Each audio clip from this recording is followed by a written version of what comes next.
All right. Good afternoon, everybody, and blessings to everybody. If you're trading, we appreciate you joining us. This is day 4 of Topstep's Trading Foundation, the Cardinal Rules of Trading. Starting to see some familiar names and faces here. It's always good to see everybody. Good to see you guys as well. Jack, John, how are you doing today? I'm doing well. Got my lunch to the side of me, and my dog is trying to attack me from under the table for it. So it's all fun. Hey, what is lunch without getting attacked? All right. Here he is for a cameo. Look at that guy. Yeah, that is one handsome looking dog. All right. John, how are you? Feeling great. I just had my tuna sandwich and I'm ready to go. Let's do it. Awesome. All right. Well, my introduction, we're probably getting a little stale seeing this. The middle-aged performance coach, a little gray here, not all gray, so not senior here yet, but February it'll be 39 years of futures industry experience with me, trading actively for 30 years. My dad was a trader for 40 years before me, his dad before him.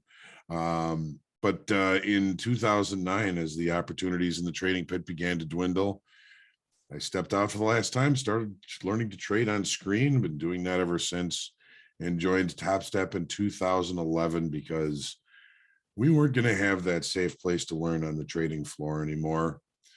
And we wanted to offer that to pretty much anybody, everybody, anywhere. So we're happy we are here with us today and here with us at Topstep. All right. Safe? Yes. You're not going to be putting up any risk capital if you get funded here with Topstep. We're going to do that for you. Okay. The cardinal rules of trading, they're going to be different from person to person. Some people may agree with some of these, some people may not agree with some of these, but these are basic, almost trading cliches that people put on dirty, nasty old trading cards in a pocket in their trading jacket. And basic kind of rules that they were going to adhere to. Sometimes as simple as never let a winning trade turn into a losing trade. And there's a lot more complicated ones than that. We're going to spend maybe the next half hour taking a look at them and talking about them and asking questions, if you will. We got Jack and myself and John here to answer your questions, but agree to each of them or disagree to any of them to one degree or another. These cardinal rules have been deemed important by many successful traders. If you are a trader that has a sticky note on your monitor that reminds you that of a particular loss limit you want to adhere to, or something you want to think about psychologically while you're trading, this would be one of your cardinal rules of trading. Somewhere back in a drawer or somewhere here, I probably have a copy of my dirty old trading card with my cardinal rules on it. I haven't been able to locate it, but maybe one of these days I will find it. All right. The cardinal rules of trading. Trading rule number 1, prices do not have to do anything. Rule number 2 is see rule number 1. For many years, I stood next to traders who believed that price had to do something in particular one direction, or had to do something on both sides. They were convinced that they knew this was going to happen, and they ended up putting themselves at risk they didn't need to. Stood next to guys all the time that said this market has got to rally today. It has to rally today. They would get loaded up on the long side and then end up getting just creamed by the end of the day when the market tanked. Today could have been one of those days in the S&P. As we opened, we ranged, we put in a low, and if we put our heels in the dirt and said this market has to go higher, we probably got hurt a little bit today, and that's not what we are here to do. So the next time you hear yourself say, you know, I just know the market has to do this today, it doesn't. Market doesn't know us, doesn't think of us, doesn't dislike us, doesn't like us. It just is what it is. So that takes us to rule number 3 in learning to function in a tense, unstructured, and unpredictable environment. One of the things that drives people crazy, traders crazy, and especially very technical or mathematical or engineering type traders crazy, is the fact that there's no right answer. What we're doing is ambiguous. What we're doing is putting ourselves at risk. When we're trading the market, we're putting money at risk. It is going to be tense. It is going to be difficult. And we don't have any idea of the outcome. When we put on a trade, we should be thinking of a hypothesis that something might happen, or we may be looking at some sort of probability that we've seen this before. There's a probability this might happen again, but nothing seems to happen twice exactly the same way in trading. 1 + 1 doesn't equal 2. Once you get the right answer, the market's going to change the questions. And if you're chasing the money, you're not going to find it. Many paradoxes involved in futures trading. So the sooner you're able to become flexible and learn to function in this environment, and that's what we have to do, is we have to learn to trade in the market's environment, the better off you're likely to be. Speaking of finding structure in an unpredictable and ambiguous environment, you may find that you're going to need to have some sort of plan. We're going to be talking about business plans and trading plans in week 4 of Topstep Foundation. We are always thinking about process. Your plan is your process. When we're trading in process, we can get good information. We can get good, solid results with which to lean on for future opportunities. If you don't have a plan, if you're trading just by the seat of your pants, how are you going to be able to review your performance when there is no plan or rhyme or reason to your performance? You got to have a plan. You've got to trade the plan, and you've got to plan the trade.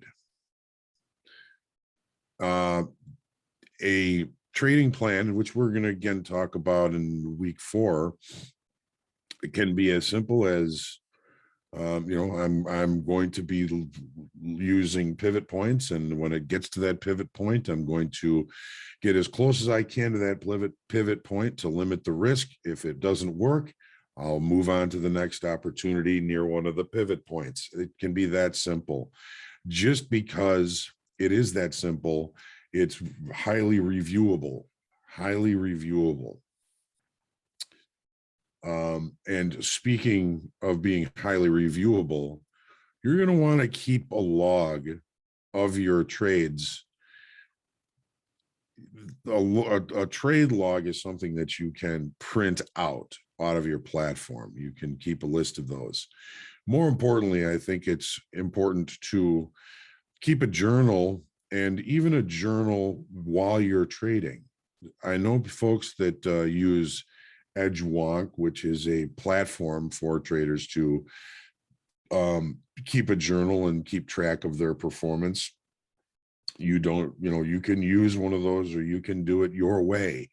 Most important thing is to keep that journal, and to include emotional, physical, and mental changes that occur during each trade and during your trading day. If you keep a log of your trades, and you can line up your journal and what you're feeling, thinking, and how things in your body may be changing, getting into and during and even after these trades. You've got solid information with which to review, with which to live through the trades twice. And living through the trades twice cannot help but shorten your learning curve on finding your niche as a trader. And your niche as a trader is going to change over time. These things are just kind of natural ebb and flows. So, keeping a log of your trades keeps you accountable to trading within your plan or your process. Keeping a journal helps you keep your emotions in check while you are engaging in an ambiguous environment. Again, we are in the market's environment. It is not our environment that the market is in. This is a very popular one, and one that is equally as difficult to follow. It seems as though all of the rules in trading are difficult to follow. Unfortunately, that's just the way it is. But number 6 here tells us to follow the signals and not the sense. In other words, one of the many paradoxes of trading is if you're here thinking about the money and thinking about the money you want to make or you're going to make, it's going to make it more difficult for you to succeed at this. Having a plan, following that plan, following the signals that are coming up in that plan, and working your process is the way to become a successful trader. Little story for you. There was a guy in the S&P pit. His name was Steve, and he was hired as a proprietary trader at first, and the people that hired him said, just go in there and buy and sell one lots. Just see if you can buy the bid and sell the offer. So he did that. He followed that plan and planned that and did that. He just bought the bid, sold the offer. The more he did it, the more he started to learn about himself and about trading. He was offered some very good advice. And he said, if you can become adept at making good trading decisions, then the money is just going to follow. So he had been in there for a while before I stepped in, and was watching him one day. I kind of knew him a little bit, and I said, Steve, how is it that you are able to, how did you make the kind of money to be able to trade the way you are? How do you make this much money? And he said, oh, that's the wrong question. That's a loaded question. When I started, my goal was to be a good trader. I wanted to learn through the markets and through learning about myself how to become a good decision maker in the market's environment. And as I got better and better at making good decisions, a lot of this is experience and intuition, the money started coming in. So every time I start thinking about the money, I kind of fall into a down draw. So I have to focus on just making good trading choices. The money has become a byproduct of being a good trading decision maker. I said, a byproduct? Aren't you here to make money? He said, yes. But again, if I chase it, I'm not going to make it. I have to follow the process. And that process, was learned over a period of time, going from 1 lots to 2 lots to 5 lots to 10 lots. Steve would take down a 50 or 100 lot. And these are big S&Ps. Even before they split the contract, he was a big trader, made a lot of money. He was a very good trader, but it was his focus on decision making and being a good decision maker, even under duress, even intense, unstructured environments. He became a very good decision maker. He didn't always have winning trades. He didn't always have winning days, but his winning trades were much bigger than his losing trades, and his winning days much bigger than his losing days most of the time. There isn't anybody that can follow these rules to a T all the time. Number 7, change your normal response to certain events.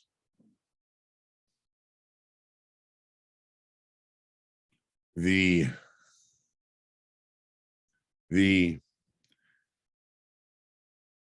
average retail day trader is largely run by emotion and fear. Another story, some of you have probably heard this, but for the benefit of most of you, I'm standing in the S&P pit. I'm a one-lot trader, and I'm working for a proprietary company who's basically told me the same thing that they told Steve. Steve just got much better at it. Maybe he had more time, but you say, just get in tune with the market, start trading one lots and build your account and build it up, because they were looking for somebody who was going to size up their trading pretty good. So I'm trading one lots and the market's rallying and rallying and rallying, and I'm watching them going, God, I'm missing this whole thing. By the time I reached out and grabbed one, I just paid the high. So I'd have to scramble out of it at a loss and wait for the next opportunity. And either direction the market came, either direction the market went, it's had that same effect on me. I would be so consumed by the fear of missing out, I could sell the high or buy the low like a champ, and with consistency. So I'm getting very frustrated over a period of days where this just continues to happen to me. I say happen to me, I did it to myself. The guy standing behind me says, you have no idea how good you are at this. And after loser, I'm thinking, I said to him, how can you say I'm good at this? If you're standing behind me watching, you know that I've been getting my patootie handed to me trade after trade. He says, it's not the direction, it's the timing. When you think you should sell it, you should probably buy it. When you think you should buy it, you should probably sell it. Well, I'm thinking he was kind of being a smart guy and stepped out of the pit after giving him a little shot in the gut. Excuse me, I apologize. Still fighting a little bit of a cold here. So I went home that night and I thought, you know what? He's right.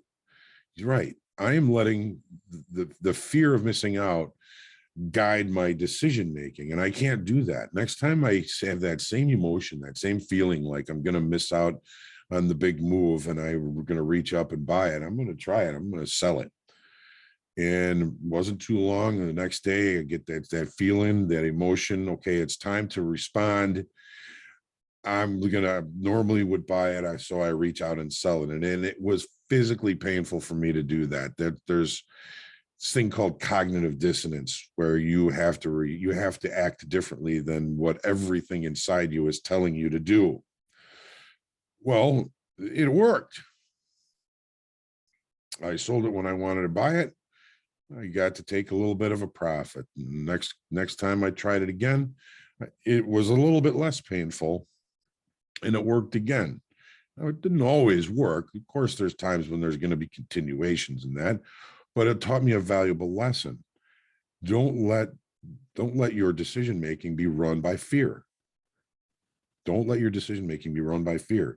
As you journal and keep a log of your trades, you may notice something similar to what that experience was.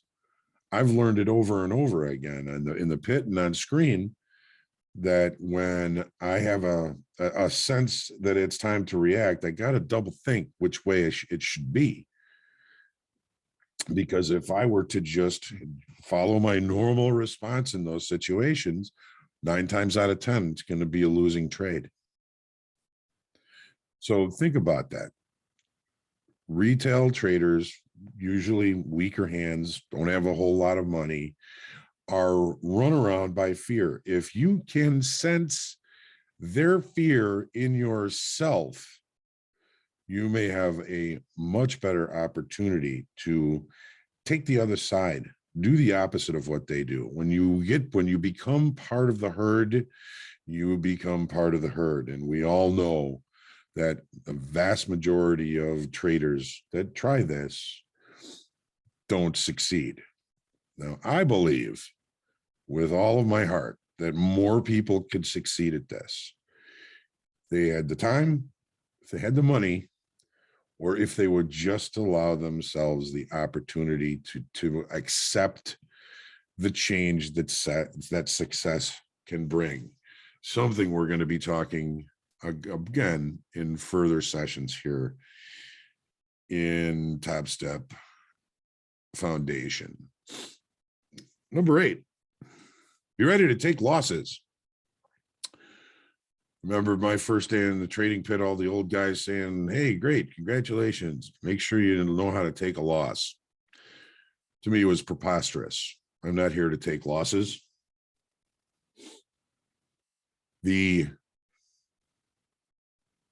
here to make money. I'm here to take losses. But as anybody who has been a trader knows, most of us are not hardwired to do what we need to do to succeed at this. First time you put a trade on and it goes against you, I think most of us will probably agree we're going to default to, maybe I'll wait. Maybe the market will come back and make me whole again, or maybe this position will come back and make me money even. And that's the wrong way to do it. It's you have to understand where your risk is before you put the trade on. Technical risk, not financial risk. If you're putting a standard default stop of $100 on every trade, well, there's going to be some trades that you're going to miss. Risk should be related to market information, not how much money you want to lose on each trade. But you have to learn to take losses. It's part of the game. You cannot turn it into something against yourself. You take a few losses, it doesn't make you a bad person. We tend to keep our self-esteem attached to our P&L. Can't do that. Don't do that. It's not healthy. It's not fun, and it's no good for your trading, and it's no good for your complexion. Just don't want to do it. So be ready to take losses. Stood next to a lot of guys in the pit, but this particular one, when he would take a loss, he would verbally and audibly say, okay, good. You say, okay, I bought it at 90, sold it at 70, write it down. Okay, good. How can you say good when you're taking a loss? Finally, I just said, I've been hearing this for so long. Why do you say good after you take a loss? He says, because I don't view it as a loss. I view it as paying for a little bit of information. Okay, makes sense. Try and pay as little as you can for that information. But instead of taking a loss and taking it personally and beating himself up with it, he would say, that's all right. I just paid a little bit of information, a little tuition there. Number 9, think for yourself. Never take tips from anyone. You want to own your own trades. As a performance coach, I could probably, hand out fish from time to time, but I don't think that that's my job. I think it's my job to help people understand where the fish are going to be, so that instead of taking my fish, they can make their own fish. And if they can catch their own fish, they can catch their own fish for the rest of their lives. There's a lot of folks that have trading rooms. I don't have anything wrong with trading rooms, but I do have a problem with trading rooms that don't explain how they're coming to these decisions. Win or loss, there's got to be a reason for those decisions. And if you are going to be teaching or handing out fish, you got to teach how you found those fish. When you take a trade that somebody else has given you and it's a loss, you can blame them. If you take a trade from somebody else and it's a win, odds are you're going to feel like a genius. That one was mine. Be honest with yourself. Take responsibility for everything. Somebody hands you a trade and you take it. You didn't have to take it. If it's a loss, it's on you. Then wouldn't you rather make that decision on your own? Number 10 is something we've been kind of touching on throughout this presentation. That's work out a way to handle your emotions and maintain objectivity. Okay, there's a lot of schools of thought when it comes to emotion and trading. Some people say you have to be able to control your emotions or you'll never be successful. I've found personally that controlling emotions can be very exhausting. There's, techniques, breathing, meditation. There's all these things that can help us to maintain our emotions, but controlling emotions, I think, is a mistake when it comes to trading, because again, there's information in those emotions. Maintaining objectivity, basically, you really just want to trade what you're seeing. If you come in with a bias to one side or another and you're wrong, you're likely to have a bad day. But if you can be objective and accept the information that the market is telling us every day, you maybe have a little bit better of a way of getting into some decent trades. But think about emotion again. Going back to that story about me in the pit buying highs and selling lows and buying highs and selling lows. That was a way for me to understand my emotions and to be able to change my response to them, because I'm probably not the only one buying highs and selling lows. It's the fear-based traders that are doing that. If I want to do something different, I'm going to have to work out a way to do something different. It's not handling the emotions. It's using the emotions to your advantage. Now, we all have a switch inside of us that when that switch gets flipped, we're kind of in an emotional wreck and we should probably walk away before doing anything else. That switch is different for each person. Some people, it's a number of consecutive losing trades. Some people, it's a dollar sign of losses that is going to put them basically kind of over the hill as far as being able to be reasonable and handle or respond responsibly to those emotions. Usually, if we have a trading plan and we have a strategy and we have an idea of how and why and where we're going to take trades, and we get our switch flipped, we tend to move away from our process. We tend to move away from our strategy. We tend to start grabbing at straws just to try and make that money back and make that money back now. Revenge trading is a sign that you are too emotional to be involved in the market at that time. The market, when the things are going bad, it creates venom. And that venom that we feel towards the market or towards anything else, make no mistake, only affects us. When you're angry at yourself. You can be as angry as you think you want to be at the market, but the market doesn't care. Market doesn't have emotions. The emotions that you're feeling when you have those venomous feelings, they're against you. Mark Twain said once, anger is far more acidic to the vessel that contains it than anything it is poured upon. So if you're holding venom, you are too emotional, you need to walk away. I'm sure that everybody in trading has broken this rule. If you've blown up an account, if you've ever capitulated and said, screw it, and put on a max position and hit your daily loss limit, we are all guilty of it. I am no better than anybody else. I've done it.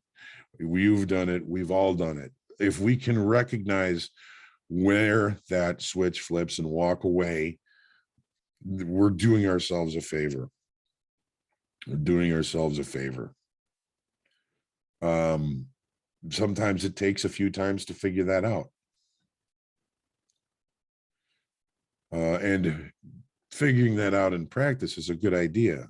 You got to be very purposeful in your practice. Moving on to number 11 now. If you're going to be practicing, it's going to be in a sim account, but we all know, and you hear me say all the time, and people tell me all the time how easy it was to be wildly profitable in a simulated account. But the minute I put some money in an account, or the minute I get into the trading combine, everything changes. It feels different. It is different. So if you're going to practice and you're going to be in some sim account, you've got to have the same accountabilities, rules, and consequences. If you can figure out a way to make consequences in your practice account as you do in your trading account. It's the only way to make it purposeful practice, deliberate practice. If you are going to practice, make it deliberate, make it a reason.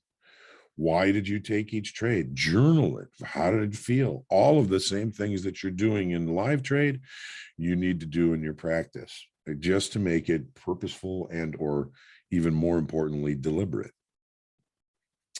Now, number 12, I know somebody here who disagrees with this cardinal rule, and that is support becomes resistance and resistance becomes support. Now, I've witnessed many times where this actually comes true. This actually works. And I've probably seen as many times where it does not ring true, but that's trading.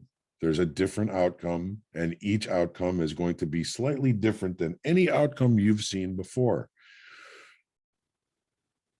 But it's been a cliche or a general cardinal rule for decades that once you break through a resistance level, when the market comes back down to it, it can create a support level for you. I'm sure most of you have heard that before.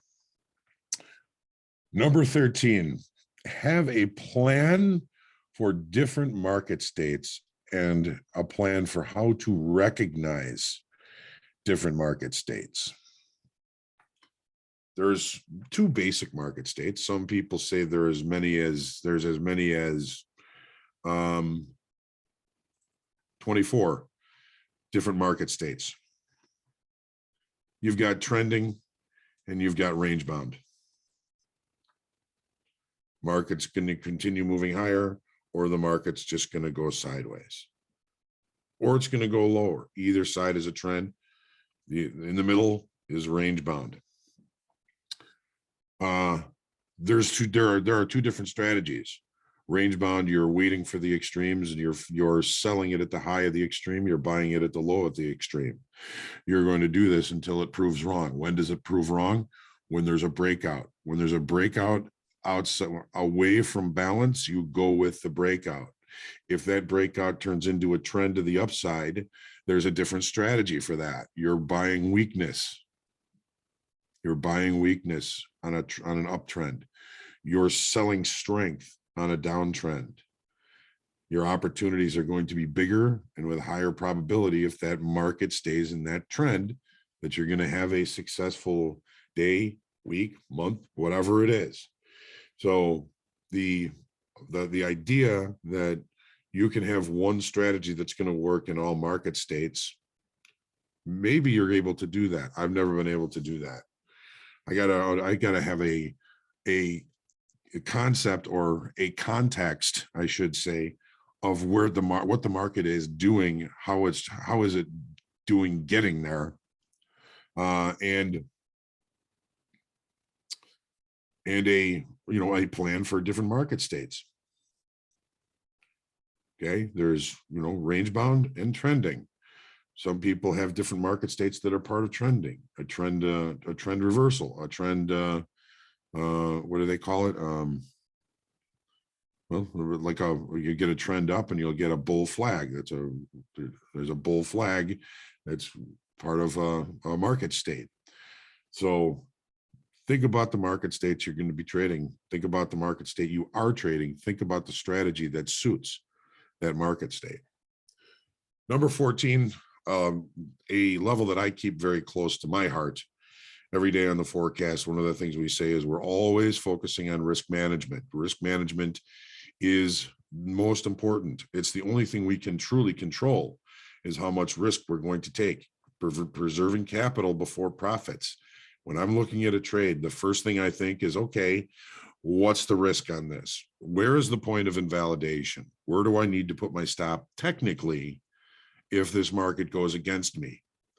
Once I've established that, then I'm going to look at the other side and say, okay, I see 15 ticks of risk on this trade. Where's the potential profit target? Does this look like a spot where I may be able to take 2-to-1 or 3-to-1 on 15 ticks of risk? If I can say yes, technically I can see that happening, I can take the trade.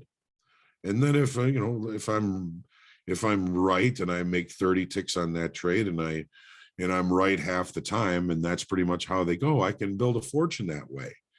Because my winners are twice my losses. If I'm right half the time, I can't mathematically lose. All I can do is continue to build the account. Easier said than done, but when you're looking at a trade, think about the risk first.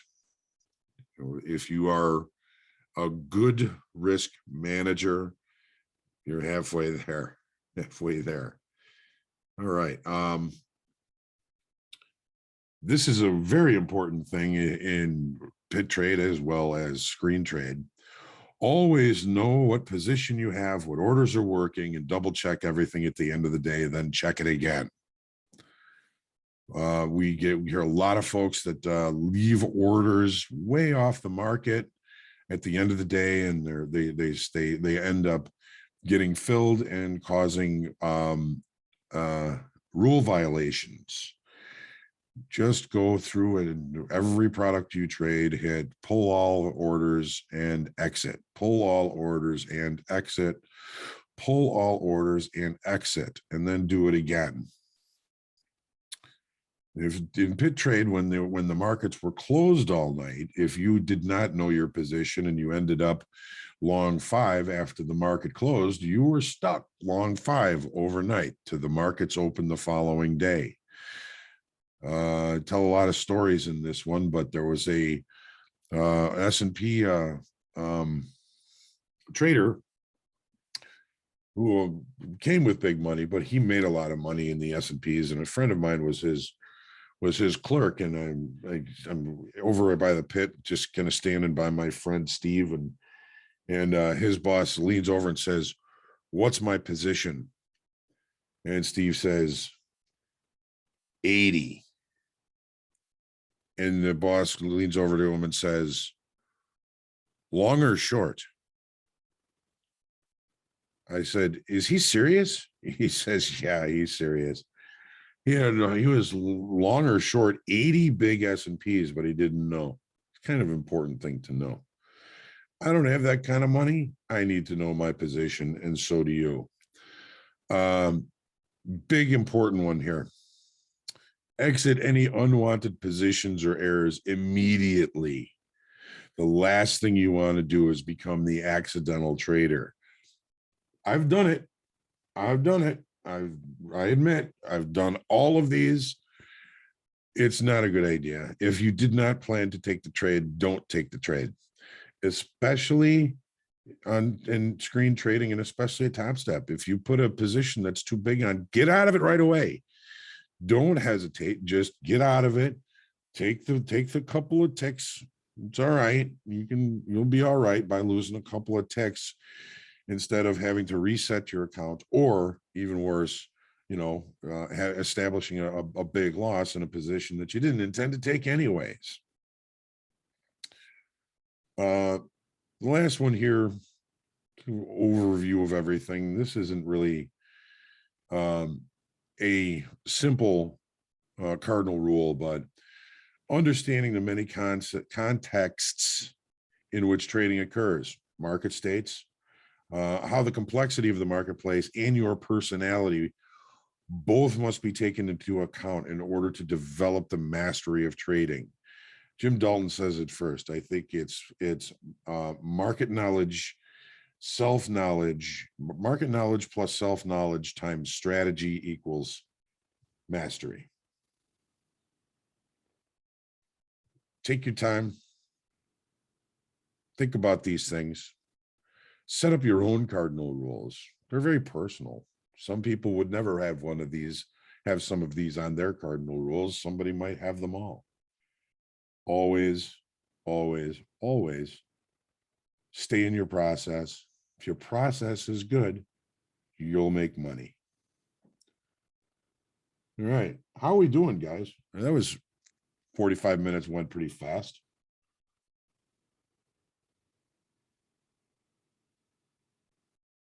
Jack, you're muted. Oh, that's fun, Anybody isn't heard it? that on Zoom lately? Do it every time. I'm going back in, back out. But great session, Hogue. Thanks for the rules there. We've been keeping up pretty well with the questions. One that I saw, there's a few from the Q&A and a few that I just saw go by that might be worth answering. Someone first off I saw asked like how many trades is good to take in a day. So here's what I could say about that. We have a lot of data from people that are in the trading combine and things like that. By far the biggest issue that our traders run into is over trading, right?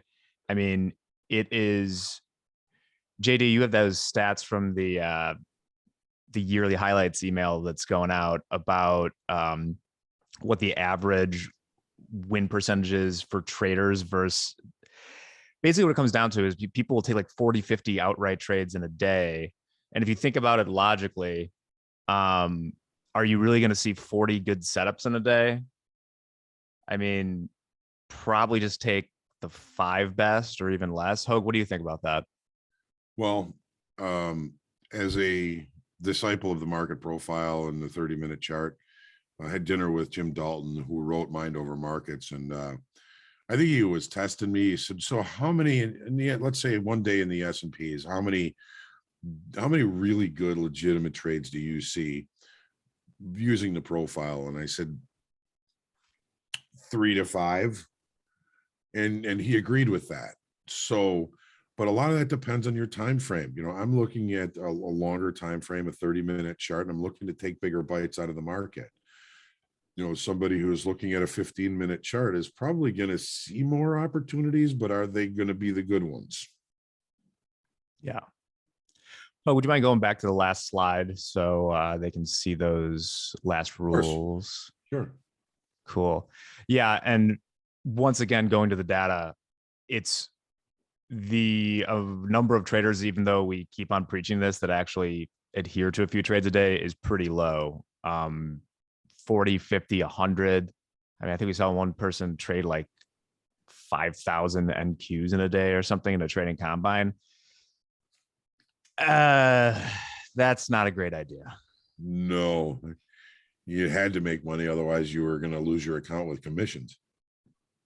Yeah. I mean, I think we contacted the person because we thought like, are they using an algo or something? Which, by the way, I think that in our terms of service, you could use an algorithm in Topstep, but like you would have to tell us about it because that's kind of what all prop shops or anything else do, just because we don't want you going loose in the markets with it without knowing what it is.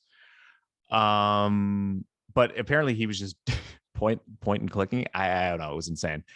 A couple other questions here.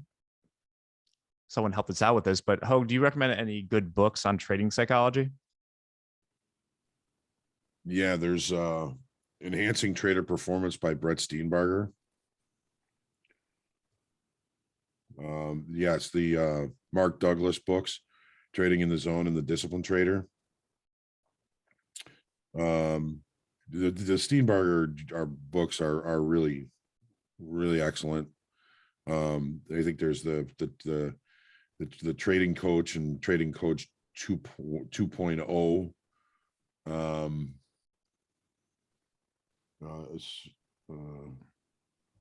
Was it psychological books we were talking about, or Yeah, what were the names of those first two, just so we can I can write it down here for them? Enhancing Trader Performance, which is Dr. Brett Steenbarger. He's a big trader. And then the Mark Douglas books, Trading in the Zone, and The Disciplined Trader. Those are probably three of my favorites. Now, our Dr. Menaker that we do with the market therapy has done considerable work with Brett Steenbarger. Cool. And I keep telling him he needs to write a book. He should. Yeah, and if anyone else has some of their favorites, once again, like we said, there was some conversation about rule number 9. If people have suggestions on books, feel free to throw them in there. But the spirit of rule number 9 is just to do your own due diligence, right? Yes. There's a lot of, especially in the age of self-publishing, there's some wacky ass books out there. You could publish your own thing, and sure, there's something about aliens and trading. Just don't do that. Do you recommend a certain way of journaling, Hogue? One of the things that I was talking about was something that was given to me by a trading psychologist I was working with 10, 12, 13 years ago. Actually, well, right about the time I started learning to trade on screen. And in order to learn to use your emotions to your advantage and to recognize patterns in your performance, in your responses in certain situations, he had me basically take a loose leaf piece of paper like this, trisected. On the left, on the top left, it was mental. The middle one was physical. The right one was emotional. Then 5 stages for each trade: before, at entry, during, at exit, and after. 15 words or hieroglyphs. What you're thinking mentally, what changes in you physically, and anything emotional that you can come up with. Now, the emotional part is the very difficult part. But if you were to do this, if you're trading 1,000 times a day, you're not going to be able to keep up with this. But somebody that's trading 10, 15 times a day, it's not too much to ask. You're not writing a book. You're just trying to make notice of changes that occur inside you. Mentally is mind, top of mind, mood, physical, anything that changes physically. We all experience physical changes when we're trading, whether it's a heart rate increase, sweaty palms, the hair on the back of your neck standing up, your spidey sense. All of those things are things that you want to notice physically. And then the emotional side is, again, the more difficult side. If it becomes redundant, you're not going deep enough. But at the end of each day, you print out your trade log. You think, okay, this is the first trade. I remember how this trade was. I remember why I took it. Look at my little emotional journal here and say, okay, what happened during this trade? And then actually try and think and feel your way through that trade in just 15, 20 seconds. Close your eyes, breathe your way through it. See if you can't manufacture some of the changes that occurred during that trade, and then move on to the next one. And then when you're done with the trades for that day, get rid of it, because you're reliving the trades twice. Now, there's a couple of things that I've mentioned I've learned several times over and over again. And when I started doing this, another one came up in a different way. I was, great at buying highs and selling lows. It turned into, if I was really confident in a trade, it probably had a lower probability of success than the trades that scared me. So same outcome, but a little bit different way to look at it because of the way of this emotional journaling. Sounds like a lot of work, but if you trade 4 or 5 times a day, it's not like you're writing a book. It's 15 words or hieroglyphs. By hieroglyphs, if I'm nervous before a trade, physically nervous, I'll just write 3 wavy lines. It's my hieroglyph for nervous. If I notice my heart rate increasing in the middle of a trade, I don't have to write out heart rate increasing. I draw a heart, and that's my hieroglyph to say, okay, yeah, I remember my heart started increasing in this degree in at this time, or whatever. But it's not too much to ask. It's hard to continue to do because it does tend to become a little bit redundant, but redundancy says it's time to look deeper and look deeper and look deeper. All right. Going through some of the questions, I know Doherty's answering it. Some of these questions about specific stats and stuff like that, I just cannot access right now, but we'll be saving them. We can go through them in another lesson. So it's asking about introducing the Topstep organization. I think maybe at a later date, we'll go deeper into it. I would say, like, for now, you can check out the website. Basically, you pay a monthly subscription to try and pass the trading combine, which is like a trading evaluation that you hit certain goals, and you can see them on the site. We'll go into it more in depth in another day, because I wasn't prepared to eloquently answer the question right now. Oh, does that sound fair? Yeah, sure. Yeah. Could you put 1 through 7 back up again for Lucy? No problem. Yeah, take a screenshot, whatever you want to do. Yeah, and we'll throw, so 2 housekeeping things real quick. We'll throw, Hogue, if you could send me that list of books, or just throw it on a slide in the presentation for Monday, Sure. just so they have those. And then there were some people who were commenting that it was difficult to access the videos. And upon looking at our landing page yesterday, we're like, oh yeah, it is a little bit confusing. It's because we had this stylized hyperlink, right? So it didn't look blue. So now if you go there, we added a sentence to say, click on the links, and we made them blue like the rest of the internet. And so they should be pretty easy to find. If you want to go to the second page real quick. Also, the recording will be up tonight. If you want to fast forward to this part and see those. And maybe like one last one here that sounds good is, Hogue, how is your plan bettered or changed from when you first started digging your heels into the market? Well, I mean, I started as a scalper in the trading pit, basically with no plan, just trying to work the edge of buying the bid and selling the offer. It's kind of physically brutal to do that. So, and I wasn't really all that good at it. I wasn't maybe aggressive enough. I don't know what it was. But it was when a friend of mine gave me the book Mind Over Markets, and I took it home and read the first 100 pages, when I really started to, I think, understand more about markets and how they work, the auction process. But from then to now, I think one of the biggest changes I had to make was moving from pit to screen trading. In the pit before electronic trading, we could see, if Goldman was buying, 2,000 big S&Ps, or Morgan Stanley, or Shearson, or Bear Stearns, or all, some of these companies that aren't even alive anymore, you could see what they were doing, and they're not trading with each other. They're trading with the locals.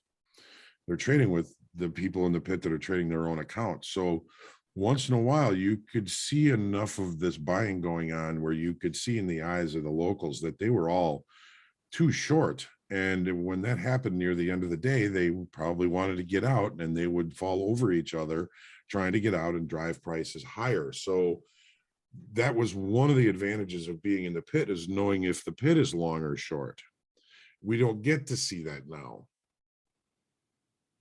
We can't see when major players are accumulating, or at least one-sided in the market all day. So we have to find other ways to see if we can't find that out. Delta is one way that I've, seen that has been somewhat successful. And I do talk about Delta and how it affects certain days when it is important.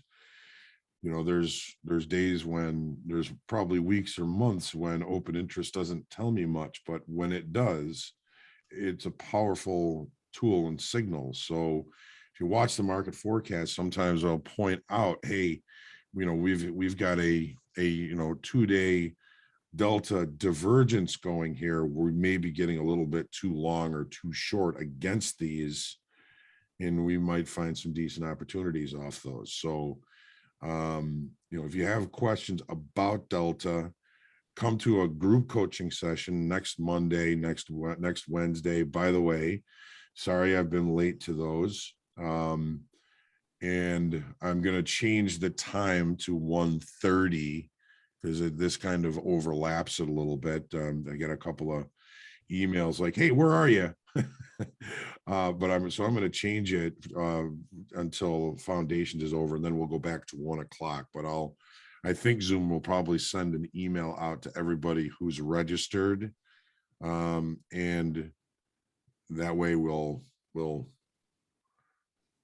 get everything straight. I don't want anybody knocking on the door at 1:00 when I'm not going to be ready for a little while. So I do apologize for that. Yeah, and the answer, the next class for this is Monday at 12:30. Hit the weekend. We're doing the old trader schedule where, besides unemployment in the morning, Fridays were generally not a great day to trade. End up getting ground against in the afternoon and holding a huge position you didn't want over the weekend. Yeah, that was how I used to dig in. It was always a joke. If you were still in the pit afternoon on Friday, you're down money. Yeah, everyone else is out of there by then. Yep. So yeah, so I think we've one more question in here. If you look, JD put the sign up for group coaching in the comments if you want to check that out. Thank you, Dancing Bear.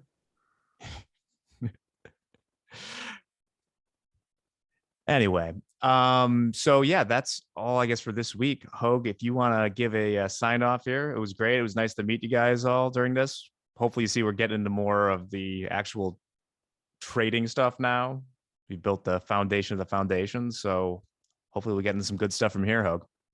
Okay, thank you, Jack. Thank you, John, for joining today and answering all those questions. Thank you all for joining me.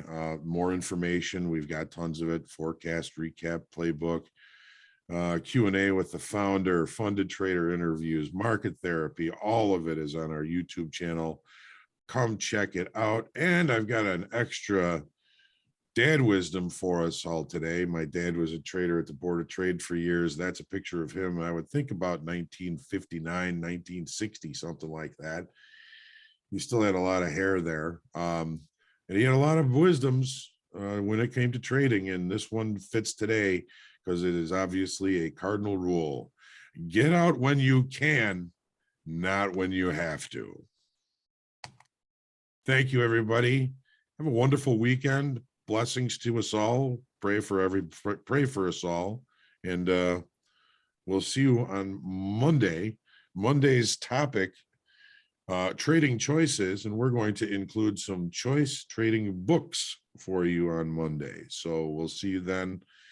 I'll see you tomorrow morning for the market forecast, and then that'll be it till Monday. So trade well, everyone. Thanks again, guys, and we'll see you next week.